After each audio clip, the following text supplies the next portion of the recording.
जमात 6वीं पाठ 16 कूड़े करकट की संभाल ਅਤੇ निपटारा। हर रोज़ असीं बहुत मात्रा विच व्यर्थ पदार्थ ਅਤੇ कूड़ा करकट पैदा कर रहे हाँ।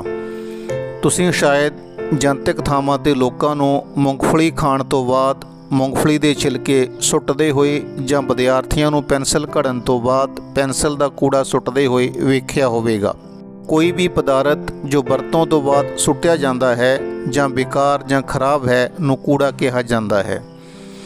ਕੂੜਾ ਠੋਸ ਜਿਵੇਂ ਸਬਜ਼ੀਆਂ ਦੇ ਛਿਲਕਿਆਂ, ਖਾਲੀ ਬੋਤਲਾਂ, ਡੱਬੇ, ਤਰਲ ਜਿਵੇਂ ਕੱਪੜੇ ਧੋਣ ਤੋਂ ਬਾਅਦ ਗੰਦੇ ਪਾਣੀ ਵਾਂਗ ਜਾਂ ਗੈਸ ਫੈਕਟਰੀਆਂ ਦੇ ਧੂਏ ਵਾਂਗ ਹੋ ਸਕਦਾ ਹੈ। ਠੋਸ ਕੂੜੇ ਨੂੰ ਆਮ ਤੌਰ ਤੇ ਕੂੜਾ ਕਰਕਟ ਕਿਹਾ ਜਾਂਦਾ ਹੈ।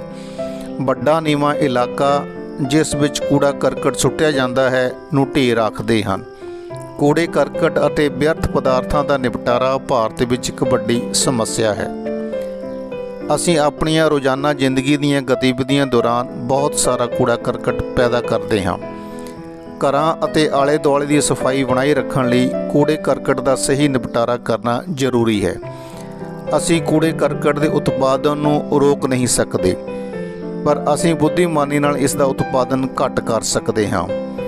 ਕੀ ਤੁਸੀਂ ਇਸ ਵਿੱਚ ਕਿਸੇ ਵੀ ਤਰ੍ਹਾਂ ਦਾ ਯੋਗਦਾਨ ਪਾ ਸਕਦੇ ਹੋ? ਕੀ ਇਹ ਸੰਭਵ ਹੈ ਕਿ ਸਾਰੇ ਕੂੜੇ ਕਰਕਟ ਨੂੰ ਅਜਿਹੀਆਂ ਵਸਤੂਆਂ ਵਿੱਚ ਬਦਲ ਦਿੱਤਾ ਜਾਵੇ ਜਿਨ੍ਹਾਂ ਨਾਲ ਸਾਨੂੰ ਕੋਈ ਨੁਕਸਾਨ ਨਾ ਪਹੁੰਚੇ ਅਤੇ ਵਿਅਰਥ ਵਸਤੂਆਂ ਦਾ ਸਹੀ ਇਸਤੇਮਾਲ ਹੋ ਸਕੇ? ਅਸੀਂ ਇਸ ਅਧਿਆਇ ਵਿੱਚ ਇਹਨਾਂ ਉੱਤਰਾਂ ਦੀ ਭਾਲ ਕਰਾਂਗੇ। ਕੂੜੇ ਕਰਕਟ ਦੇ ਸਰੋਤ। ਕੂੜਾ ਕਰਕਟ ਦੇ ਵੱਖ-ਵੱਖ ਸਰੋਤ ਹਨ, ਜਿਵੇਂ ਉਦਯੋਗਿਕ ਕੂੜਾ, ਘਰੇਲੂ ਕੂੜਾ, ਖੇਤੀਬਾੜੀ ਦੀ ਰਹਿੰਦ ਖੂੰਹਦ, ਜੈਵਿਕ ਕੂੜਾ। ਉਦਯੋਗਿਕ ਕੂੜਾ। ਉਦਯੋਗ ਵੱਡੀ ਮਾਤਰਾ ਵਿੱਚ ਫਜ਼ੂਲ ਕੂੜਾ ਕਰਕਟ ਪੈਦਾ ਕਰ ਰਹੇ ਹਨ। ਫੈਕਟਰੀਆਂ ਦੇ ਠੋਸ ਕੂੜੇ ਵਿੱਚ ਕਈ ਜ਼ਹਿਰੀਲੇ ਰਸਾਇਣ ਹੁੰਦੇ ਹਨ ਜੋ ਮਿੱਟੀ ਨੂੰ ਪ੍ਰਦੂਸ਼ਿਤ ਕਰਦੇ ਹਨ। ਛੱਪੜਾਂ, ਨਦੀਆਂ ਅਤੇ ਜਲ ਸਰੋਵਰਾਂ ਰਾਹੀਂ ਤਰਲ ਕੂੜਾ ਸਾਡੀ ਭੋਜਨ ਲੜੀ ਵਿੱਚ ਵੀ ਦਾਖਲ ਹੁੰਦਾ ਹੈ ਅਤੇ ਗੰਭੀਰ ਬਿਮਾਰੀਆਂ ਦਾ ਕਾਰਨ ਬਣਦਾ ਹੈ। ਗੈਸੀ ਕੂੜਾ ਮਨੁੱਖ ਵਿੱਚ ਸਾਹ ਦੀਆਂ ਬਿਮਾਰੀਆਂ ਦਾ ਕਾਰਨ ਬਣਦਾ ਹੈ। ਘਰੇਲੂ ਕੂੜਾ। ਰੋਜ਼ਾਨਾ ਦੀਆਂ ਕਿਰਿਆਵਾਂ ਦੌਰਾਨ ਘਰਾਂ ਵਿੱਚ ਪੈਦਾ ਹੋਈ ਰਹਿੰਦ ਖੂੰਹਦ ਨੂੰ ਘਰੇਲੂ ਕੂੜਾ ਕਿਹਾ ਜਾਂਦਾ ਹੈ। ਘਰੇਲੂ ਕੂੜੇ ਕਰਕਟ ਵਿੱਚ ਸਬਜ਼ੀਆਂ ਦੇ ਛਿਲਕੇ, ਬਚਿਆ ਹੋਇਆ ਭੋਜਨ, ਕਾਗਜ਼ ਅਤੇ ਪਲਾਸਟਿਕ ਜੋ ਪੈਕਿੰਗ ਸਮੱਗਰੀ ਵਜੋਂ ਵਰਤੇ ਜਾਂਦੇ ਹਨ ਅਤੇ ਕਈ ਹੋਰ ਵਸਤੂਆਂ ਸ਼ਾਮਲ ਹਨ। ਖੇਤੀਬਾੜੀ ਦੀ ਰਹਿੰਦ ਖੂੰਹਦ। ਇਸ ਵਿੱਚ ਝੋਨੇ ਦੀ ਪਰਾਲੀ, ਪੌਦਿਆਂ ਦੇ ਪੱਤੇ, ਸੁੱਕੀਆਂ ਟਹਿਣੀਆਂ, ਤੂੜੀ, ਗੰਨੇ ਦੇ ਛਿੱਲੜ, ਨਦੀਨ ਅਤੇ ਪਸ਼ੂਆਂ ਦੀ ਰਹਿੰਦ ਖੂੰਹਦ ਸ਼ਾਮਲ ਹੈ। ਬਚੇ ਖੁਚੇ ਕੀਟਨਾਸ਼ਕ ਖੇਤੀਬਾੜੀ ਦੇ ਰਹਿੰਦ ਖੂੰਹਦ ਦਾ ਸਭ ਤੋਂ ਜ਼ਿਆਦਾ ਨੁਕਸਾਨਦਾਇਕ ਹਿੱਸਾ ਹਨ। ਇਹ ਨਾ ਸਿਰਫ ਹਾਨੀਕਾਰਕ ਜੀਵਾਂ ਨੂੰ ਮਾਰਦਾ ਹੈ, ਸਗੋਂ ਮਿੱਤਰ ਸੂਖਮ ਜੀਵਾਂ ਨੂੰ ਵੀ ਮਾਰ ਦਿੰਦਾ ਹੈ। ਕੀੜੇਮਾਰ ਦਵਾਈਆਂ ਮਿੱਟੀ ਅਤੇ ਪਾਣੀ ਨੂੰ ਪ੍ਰਦੂਸ਼ਿਤ ਕਰਦੀਆਂ ਹਨ ਅਤੇ ਸਾਡੀ ਭੋਜਨ ਲੜੀ ਵਿੱਚ ਦਾਖਲ ਹੋ ਜਾਂਦੀਆਂ ਹਨ। ਜੈਵਿਕ ਕੂੜਾ। ਹਸਪਤਾਲਾਂ ਅਤੇ ਰੋਗ ਸੰਬੰਧੀ ਪੈਥੋਲੋਜੀਕਲ ਪ੍ਰਯੋਗਸ਼ਾਲਾਵਾਂ ਦੁਆਰਾ ਪੈਦਾ ਕੀਤੀ ਰਹਿੰਦ ਖੂੰਹਦ ਨੂੰ ਜੈਵਿਕ ਕੂੜਾ ਕਹਿੰਦੇ ਹਨ। ਇਸ ਵਿੱਚ ਦਵਾਈਆਂ, ਖੂਨ, ਪਿਸ਼ਾਬ, ਟੱਟੀ, ਥੁੱਕ ਅਤੇ ਵੱਖ-ਵੱਖ ਟਿਸ਼ੂਆਂ ਦੇ ਨਮੂਨੇ, ਰਸਾਇਣ, ਸਰਿੰਜਾਂ, ਵੱਖ-ਵੱਖ ਤਰ੍ਹਾਂ ਦੀਆਂ ਪੱਟੀਆਂ ਅਤੇ ਰੂੰ ਆਦਿ ਹੁੰਦੇ ਹਨ। ਜੈਵਿਕ ਕੂੜਾ ਖਤਰਨਾਕ ਅਤੇ ਛੂਤ ਦੇ ਰੋਗ ਫੈਲਾਉਣ ਵਾਲਾ ਹੁੰਦਾ ਹੈ। ਕੂੜੇ ਦੀਆਂ ਕਿਸਮਾਂ। ਗਲਣ ਸੜਨ ਦੀ ਯੋਗਤਾ ਦੇ ਆਧਾਰ ਤੇ ਕੂੜੇ ਨੂੰ ਦੋ ਸ਼੍ਰੇਣੀਆਂ ਵਿੱਚ ਵੰਡਿਆ ਜਾ ਸਕਦਾ ਹੈ। ਨੰਬਰ 1 ਜੈਵ ਵਿਘਟਨਸ਼ੀਲ ਕੂੜਾ, ਨੰਬਰ 2 ਜੈਵ ਅਵਿਘਟਨਸ਼ੀਲ ਕੂੜਾ। ਜੈਵ ਵਿਘਟਨਸ਼ੀਲ ਕੂੜਾ ਵਿਅਰਥ ਸਮੱਗਰੀ ਜਿਸ ਨੂੰ ਸੂਖਮ ਜੀਵਾਂ ਦੀ ਕਿਰਿਆ ਦੁਆਰਾ ਨੁਕਸਾਨ ਰਹਿਤ ਪਦਾਰਥਾਂ ਵਿੱਚ ਅਪਘਟਿਤ ਕੀਤਾ ਜਾ ਸਕਦਾ ਹੈ ਨੂੰ ਜੈਵ ਵਿਘਟਨਸ਼ੀਲ ਕੂੜਾ ਕਿਹਾ ਜਾਂਦਾ ਹੈ। ਉਦਾਹਰਣ ਵਜੋਂ ਘਰੇਲੂ ਸੀਵਰੇਜ, ਅਖਬਾਰਾਂ ਅਤੇ ਸਬਜ਼ੀਆਂ ਦੇ ਛਿਲਕੇ।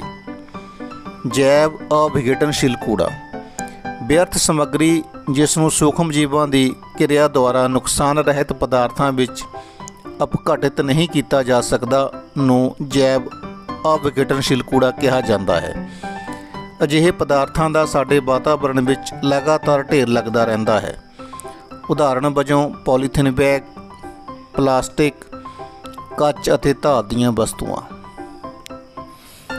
ਕੂੜੇ ਨੂੰ ਵੱਖਰਾ ਕਰਨਾ। ਦੋਵੇਂ ਕਿਸਮਾਂ ਦੇ ਕੂੜੇ ਦਾ ਨਿਪਟਾਰਾ ਵੱਖੋ ਵੱਖਰੇ ਤਰੀਕਿਆਂ ਨਾਲ ਕੀਤਾ ਜਾ ਸਕਦਾ ਹੈ।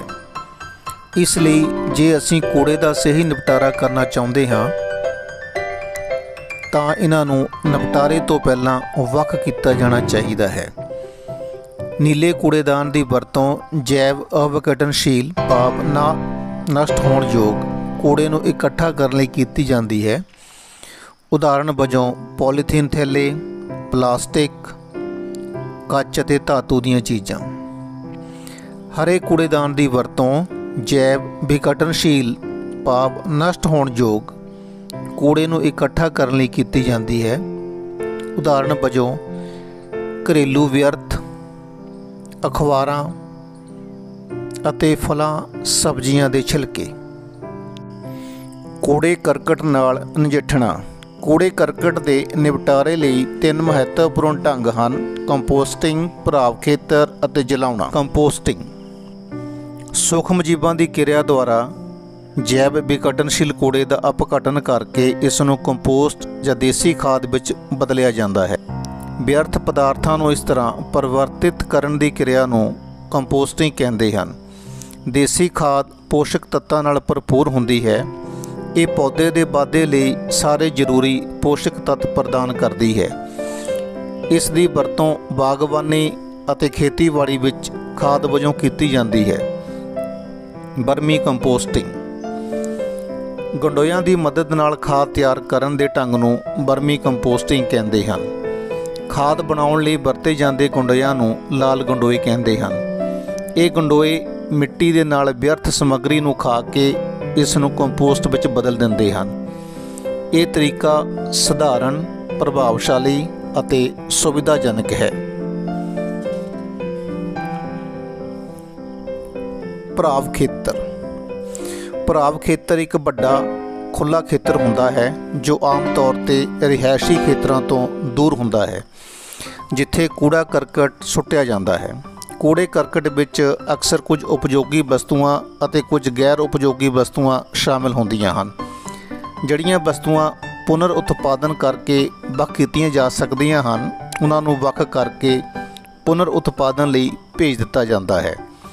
ਹੋਰ ਵਸਤੂਆਂ ਭਰਾਵ ਖੇਤਰ ਵਾਲੀ ਥਾਂ 'ਤੇ ਹੀ ਛੱਡ ਦਿੱਤੀਆਂ ਜਾਂਦੀਆਂ ਹਨ। ਜਦੋਂ ਭਰਾਵ ਖੇਤਰ ਕੂੜਾ ਕਰਕਟ ਨਾਲ ਭਰ ਜਾਂਦਾ ਹੈ ਤਾਂ ਇਸ ਨੂੰ ਮਿੱਟੀ ਨਾਲ ਢੱਕ ਦਿੱਤਾ ਜਾਂਦਾ ਹੈ। ਭਰਾਵ ਖੇਤਰ ਵਾਲੀ ਥਾਂ 'ਤੇ ਕਿਸੇ ਵੀ ਨਿਰਮਾਣ ਦੀ ਆਗਿਆ ਦੇਣ ਤੋਂ ਪਹਿਲਾਂ ਇਹ ਘੱਟੋ ਘੱਟ 20 ਸਾਲਾਂ ਲਈ ਛੱਡ ਦਿੱਤੀ ਜਾਂਦੀ ਹੈ। ਭਰਾਵ ਖੇਤਰ ਪਾਰਕ ਬਣਾਉਣ ਅਤੇ ਖੇਡ ਦੇ ਮੈਦਾਨ ਬਣਾਉਣ ਲਈ ਆਦਰਸ਼ ਥਾਂ ਹੈ। ਨਵੀਂ ਦਿੱਲੀ ਮਿਲੇਨੀਅਮ ਇੰਦਰਪ੍ਰਸਥ ਪਾਰਕ ਪੂਰੀ ਤਰ੍ਹਾਂ ਭਰਾਵ ਖੇਤਰ ਵਾਲੀ ਜਗ੍ਹਾ 'ਤੇ ਬਣਿਆ ਹੈ। ਇਸ ਨੂੰ ਦਿੱਲੀ ਵਿਕਾਸ ਅਥਾਰਟੀ ਵੱਲੋਂ 2004 ਵਿੱਚ ਪਰਿਵਾਰਿਕ ਪਿਕਨਿਕ ਸਥਾਨ ਵਜੋਂ ਉਸਾਰਿਆ ਗਿਆ ਸੀ। ਹੁਣ ਇਸ ਪਾਰਕ ਵਿੱਚ ਸੁੰਦਰ ਬਾਗ, ਬੱਚਿਆਂ ਲਈ ਪਾਰਕ, ਰੈਸਟੋਰੈਂਟ ਸਮੂਹ ਹੈ ਅਤੇ ਇਹ ਸੈਲਾਨੀਆਂ ਲਈ ਵੀ ਖਿੱਚ ਦਾ ਕੇਂਦਰ ਹੈ। ਜਲਾਉਣਾ ਵਿਸ਼ੇਸ਼ ਤੌਰ 'ਤੇ ਤਿਆਰ ਕੀਤੀਆਂ ਭੱਠੀਆਂ ਵਿੱਚ ਕੂੜੇ ਨੂੰ ਸਾੜਨ ਦੀ ਕਿਰਿਆ ਨੂੰ ਜਲਾਉਣਾ ਕਿਹਾ ਜਾਂਦਾ ਹੈ। ਇਹ ਕੂੜੇ ਦੀ ਮਾਤਰਾ ਨੂੰ ਘੱਟ ਕਰਨ ਦਾ ਇੱਕ ਬਹੁਤ ਪ੍ਰਭਾਵਸ਼ਾਲੀ ਢੰਗ ਹੈ। ਹਸਪਤਾਲਾਂ ਦੇ ਕੂੜੇ ਦਾ ਆਮ ਤੌਰ 'ਤੇ ਇਸ ਤਰੀਕੇ ਨਾਲ ਹੀ ਨਿਪਟਾਰਾ ਕੀਤਾ ਜਾਂਦਾ ਹੈ। ਇਸ ਦੇ ਕੁਝ ਨੁਕਸਾਨ ਵੀ ਹਨ। ਇਹ ਕਿਰਿਆ ਨੁਕਸਾਨਦੇਹ ਗੈਸਾਂ ਪੈਦਾ ਕਰਦੀ ਹੈ ਜਿਹੜੀਆਂ ਸਾਡੇ ਵਾਤਾਵਰਣ ਨੂੰ ਪ੍ਰਦੂਸ਼ਿਤ ਕਰਦੀਆਂ ਹਨ। ਕੂੜਾ ਪ੍ਰਬੰਧਨ 4 Rs। ਮੁੜ ਵਰਤੋਂ ਰੀਯੂਜ਼। ਮੁੜ ਵਰਤੋਂ ਦਾ ਅਰਥ ਦੁਬਾਰਾ ਇਸਤੇਮਾਲ ਕਰਨਾ ਹੈ। ਕਿਸੇ ਚੀਜ਼ ਨੂੰ ਸੁੱਟਣ ਦੀ ਥਾਂ ਇਸ ਨੂੰ ਦੁਬਾਰਾ ਵਰਤੋਂ ਵਿੱਚ ਲਿਆਉਣ ਲਈ ਵੱਖੋ ਵੱਖਰੇ ਪ੍ਰਭਾਵਸ਼ਾਲੀ ਢੰਗਾਂ ਨਾਲ ਚੀਜ਼ਾਂ ਦੀ ਵਰਤੋਂ ਕੀਤੀ ਜਾ ਸਕਦੀ ਹੈ। ਅਸੀਂ ਖਾਲੀ ਜਾਰਾਂ, ਅਤੇ ਬੋਤਲਾਂ ਦੀ ਵਰਤੋਂ ਡੱਬਿਆਂ ਦੇ ਤੌਰ 'ਤੇ ਕਰ ਸਕਦੇ ਹਾਂ, ਜਿਵੇਂ ਪੈਨ ਸਟੈਂਡ, ਫੁੱਲਦਾਨ, ਗਮਲੇ ਅਤੇ ਚੀਜ਼ਾਂ ਨੂੰ ਸਟੋਰ ਕਰਨ ਲਈ। ਅਸੀਂ ਮੁਰੰਮਤ ਤੋਂ ਬਾਅਦ ਚੀਜ਼ਾਂ ਦੀ ਮੁੜ ਵਰਤੋਂ ਵੀ ਕਰ ਸਕਦੇ ਹਾਂ, ਉਦਾਹਰਣ ਵਜੋਂ ਪੱਖੇ ਅਤੇ ਮੋਬਾਈਲ। ਘਟਾਉਣਾ, ਰਿਡਿਊਸ। ਸਾਡੇ ਵੱਲੋਂ ਪੈਦਾ ਕੀਤੇ ਕੂੜੇ ਦੀ ਮਾਤਰਾ ਨੂੰ ਘਟਾਉਣ ਵਾਤਾਵਰਣ ਦੀ ਮਦਦ ਕਰਨ ਦਾ ਸਭ ਤੋਂ ਵਧੀਆ ਤਰੀਕਾ ਹੈ। ਅਸੀਂ ਡਿਸਪੋਜ਼ੇਬਲ ਗਲਾਸਾਂ ਅਤੇ ਪਲੇਟਾਂ ਦੀ ਥਾਂ ਧਾਤ ਅਤੇ ਕੱਚ ਦੇ ਬਣੇ ਬਰਤਨ ਵਰਤ ਸਕਦੇ ਹਾਂ। ਪੁਨਰ ਉਤਪਾਦਨ, ਰੀਸਾਈਕਲ। ਵਿਅਰਥ ਅਤੇ ਗੈਰ ਉਪਯੋਗੀ ਪਦਾਰਥਾਂ ਨੂੰ ਉਪਯੋਗੀ ਪਦਾਰਥਾਂ ਵਿੱਚ ਬਦਲਣ ਦੀ ਕਿਰਿਆ ਨੂੰ ਪੁਨਰ ਉਤਪਾਦਨ ਕਹਿੰਦੇ ਹਨ। ਪੁਨਰ ਉਤਪਾਦਿਤ ਕੀਤੀ ਸਮੱਗਰੀ ਦੀ ਵਰਤੋਂ ਵਾਤਾਵਰਣ ਨੂੰ ਦੁਬਾਰਾ ਹਰਾ ਹੋਣ ਵਿੱਚ ਸਹਾਇਤਾ ਕਰੇਗੀ। ਅਸੀਂ ਪੁਰਾਣੇ ਅਖਬਾਰਾਂ ਤੋਂ ਗੱਤੇ ਦਾ ਪੁਨਰ ਉਤਪਾਦਨ ਕਰ ਸਕਦੇ ਹਾਂ। ਕੱਚ, ਪਲਾਸਟਿਕ ਅਤੇ ਧਾਤਾਂ ਨੂੰ ਪੁਨਰ ਉਤਪਾਦਨ ਦੁਆਰਾ ਉਪਯੋਗੀ ਪਦਾਰਥਾਂ ਵਿੱਚ ਬਦਲਿਆ ਜਾ ਸਕਦਾ ਹੈ।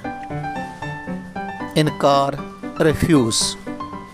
ਪਲਾਸਟਿਕ ਅਤੇ ਪੋਲੀਥੀਨ ਬੈਗਾਂ ਲਈ ਇਨਕਾਰ ਕਰੋ।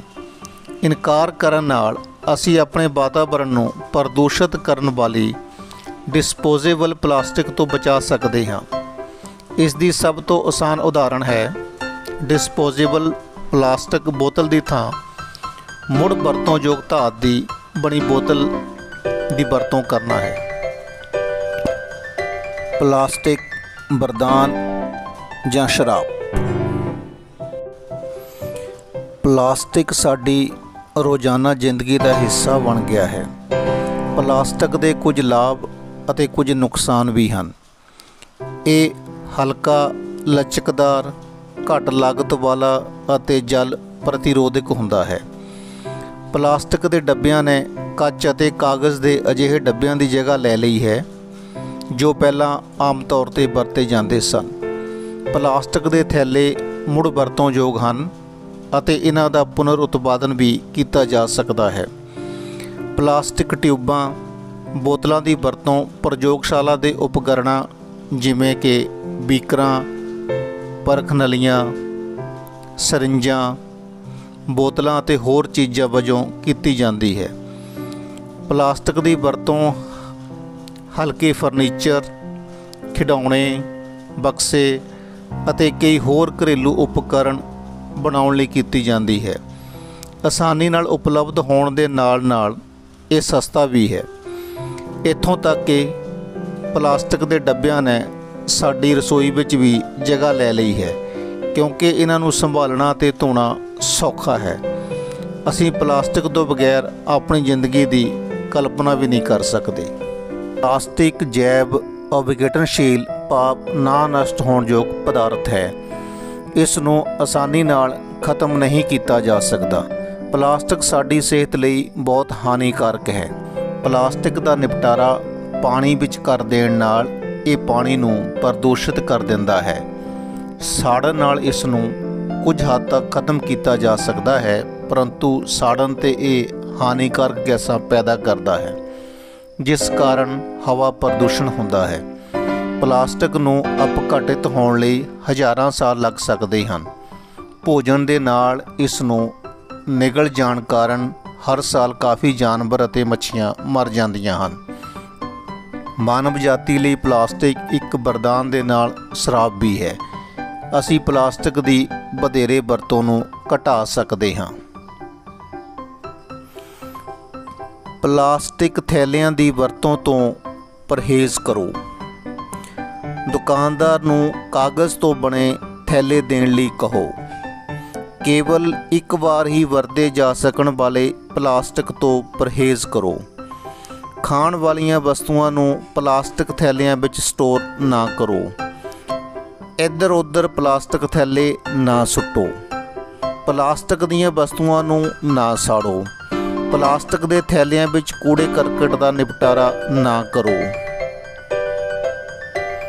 ਸਾਨੂੰ ਕੂੜਾ ਕਰਕਟ ਦੇ ਉਤਪਾਦਨ ਨੂੰ ਘਟਾਉਣਾ ਚਾਹੀਦਾ ਹੈ। ਅਸੀਂ ਜਿੰਨਾ ਜ਼ਿਆਦਾ ਕੂੜਾ ਕਰਕਟ ਪੈਦਾ ਕਰਾਂਗੇ ਓਨਾ ਹੀ ਇਸ ਤੋਂ ਛੁਟਕਾਰਾ ਪਾਉਣਾ ਮੁਸ਼ਕਲ ਹੋਵੇਗਾ।